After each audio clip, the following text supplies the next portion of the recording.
I'm Atra Al-Nashar in Washington. President Trump again pushing back the date for when his April 2nd Liberation Day tariffs will take effect for countries that do not strike deals with the United States.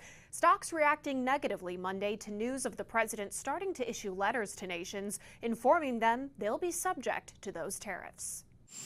President Trump restarting the process of unilaterally setting tariffs for some top trading partners and allies. We have these beautiful letters that the president has signed. This one is to the President of the Republic of Korea. We also have another letter to the Prime Minister of Japan as well. Both countries will be receiving a 25% tariff rate. Instead of taking effect on the president's July 9th deadline, those tariffs will now start August 1st. The letters acknowledge the new tariffs don't solve the fundamental problem the president set out to fix. Please understand that the 25% number is far less than what is needed to eliminate the trade deficit disparity we have with your country, the president writes. And it'll all happen very quickly. 1 week after rolling out his April 2nd Liberation Day tariffs, the president announced a 90-day pause during which they would be temporarily lowered to 10% to give countries except China time to negotiate. We've got 90 deals in 90 days, possibly pending. As of Monday, only 2 deals have been reached. I think what President Trump is concerned about is the quality of the deals, not the quantity. Getting any deals with countries opposing the president's tariff strategy appears to be increasingly difficult as trading partners take collective stands against it. The European Union has demonstrated exceptional leverage, and during a weekend summit, the BRICS countries, Brazil, Russia, India, China, South Africa, Saudi Arabia, Egypt, UAE, Ethiopia, Indonesia, and Iran say in a joint statement, "We voice serious concerns about the rise of unilateral tariff and non-tariff measures which distort trade and are inconsistent with World Trade Organization rules." Then, without naming specifics, President Trump posted on social media, any country aligning themselves with the anti-American policies of BRICS will be charged an additional 10% tariff. There will be no exceptions to this policy. Over the past 3 months, the president's actions have been more flexible than his statements on trade. In Washington, I'm Atra Al-Nashar reporting. Later this morning, President Trump says he plans to announce trade deals with at least 7 countries, with more set to be released this afternoon. Of course, earlier this week, Trump did threaten to impose those reciprocal tariffs to levels set in April if some countries did not strike a trade deal, with the first payment due August 1st. That is fast approaching, folks. Well, joining us right now to discuss is former Trump White House economic advisor Steve Moore. Good morning to you, Steve. Good morning, Jan. All right, what do we know about the announcement today? What can we expect? Well, you know, Trump announced this new round of tariffs a few days ago, and of course the market reacted very negatively. Every time Trump talks about new tariffs, the market comes down. But on the other hand, Jan, every time he announces a trade deal with one of these major countries, the stock market goes up. And so if as we expect that there's going to be an announcement of several trade deals with major countries, I think you'll see a nice bounce in the market. The markets and investors will like that. But I don't know the details yet. Well, I'll find out. This has to do with countries like Japan, Korea, a lot of the Asian countries that Trump feels have not created a level playing field with the United States. Yeah, and as you've said, this was bottom line, not about tariffs, but about using leverage to secure better trade deals for American workers and also that's exactly reshore critical U.S. industries. No, you've got it exactly right. And, you know, I've been critical of some of Trump's tariff strategies. I'm a free trade guy, but so far he's been able to use leverage, that's the right word to use, to force other countries to lower their tariffs on American agricultural products, our dairy products, our automobiles, our steel, and our manufactured products. So that works out well for both countries. Yeah. And ultimately, if Trump can continue to succeed, I think we could end up, ironically, with freer and fairer trade. He's had a lot of victories, you called it, many months ago on the big, beautiful bill, right? The media, though, and many Democrats really ramping up their attacks on the law now. Last week we heard House Minority Leader Hakeem Jeffries said people will literally die from the GOP work requirements that's now in the law. So what does history tell us, Steve? 30 years ago, when Bill Clinton and a Republican Congress began work requirements for welfare recipients, we heard the same thing back then. Did poverty and hunger rise? Did we see that back then? Now, this is a very good point you're making, Jan. If you look back at the data, and by the way, this isn't Steve Moore talking, this is the Brookings Institute, which is a pretty, left of center think tank. And they did the definitive study on work requirements, and they found that they were very effective. You can see on the screen there that people, this was the poverty rate, and the poverty rate fell after we put these work requirements in place because why, Jan? People on welfare got out in front of the TV, got off the TV, got off their computer games, and went out and got jobs. And they rose in the economic ladder, and it was a big success. So I think the same thing is going to happen now. We're going to require people, if they're going to get free food and free health care from the taxpayer, are going to have to go out and get a job. And by the way, 80% of Americans are in favor of this policy. So this idea that somehow everybody's going to go hungry and children are going to, be begging on the streets, it's just a lie. Yeah, we know from history that actually work requirements have been very effective ways of getting people back into the labor force. as you said, it incentivizes people to get a job.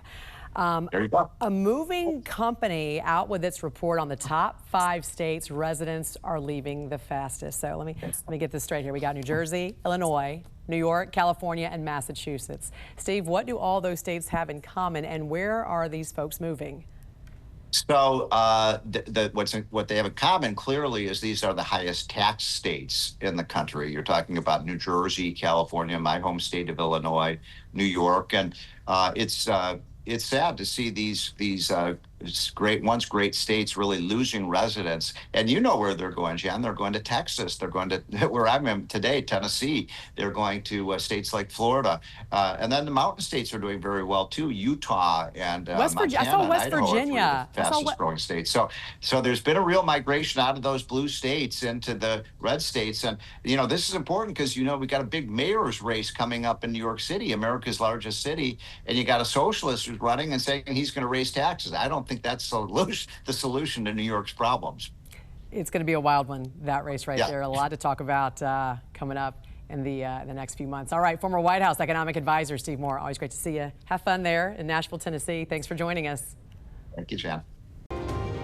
Many U.S. manufacturers believe the threat of reciprocal tariffs is the only way to level the playing field of global trade and compete in foreign markets.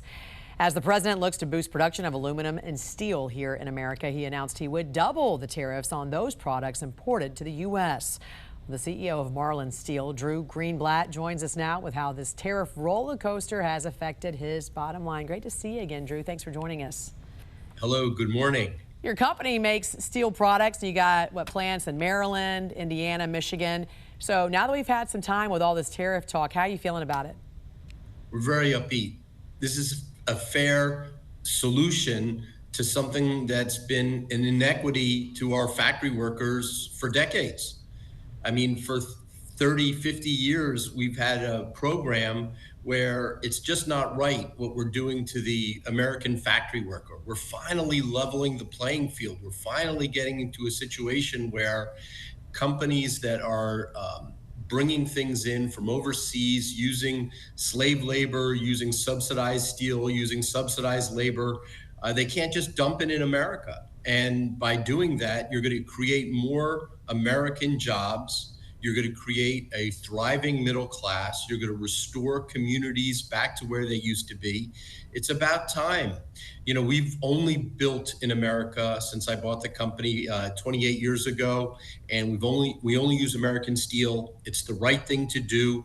It strengthens the middle class. We just need our policymakers to follow suit and embrace American factories and embrace American factory workers. Wow, kudos to you. 28 years here in the U.S. Much of the world's steel does come from China. How have you been able to stay competitive and remain here in the U.S.? So we only use steel made in Tennessee, Michigan, Indiana, Pennsylvania, Illinois. That steel is actually better quality than Chinese steel. But it's a big challenge because the Chinese are subsidizing and dumping that steel into America. And my competitors that use that steel have an advantage over us. So we have to have more technology. We have to have more training. We have to be more productive so we could whoop the competition in other ways. with the president's plan of increasing the tariffs on that Chinese steel that's being dumped, it makes it more fair to companies like Marlin, where we're only buying USA steel. Again, it's about time. We need policies that protect American factory workers, and we're starting to see it now. It's a blessing. It's going to create strong, thriving middle-class communities. How are your employees right now feeling about the future? The employees are stoked. I mean, they see this as an opportunity for them to have a better, more confident future. We're not going to have a situation where, you know, they're constantly getting dumped on, and by that happening, we offer less overtime, we offer less hours. We can't create nice career paths. Obviously, if you make the level playing field that we all deserve here in America, then what's going to happen is our employees are going to have wonderful avenues to thrive and prosper and, you know, get another car, buy a bigger home. It's an exciting time. We're very optimistic about the future. And also you can grow your business and hire more employees, which will also in turn help the American economy. Have you already seen an immediate impact on your business? We have gotten a number of jobs. We've also received a number of very large inquiries. We're negotiating them right now. We're enthusiastic about these outcomes. We've already gotten some wins, and we're excited about the future. I mean, we saw 5 tractor trailers of steel roll in the other day simply because of the Trump tariffs. Wow. This is having a positive impact, and we're excited about the future because, again, the playing field's being leveled. That's all we're looking for. We're not looking for an advantage. We're not looking for subsidies. Just give us a level playing field, and my team will whoop them. We will just thrive and prosper. We're going to do great things. We just need that level playing field. And hopefully we see 28 more years out of Marlin Steel from you. All right, CEO of Marlin Steel, Drew Greenblatt, thank you so much for joining us this morning. Thank you.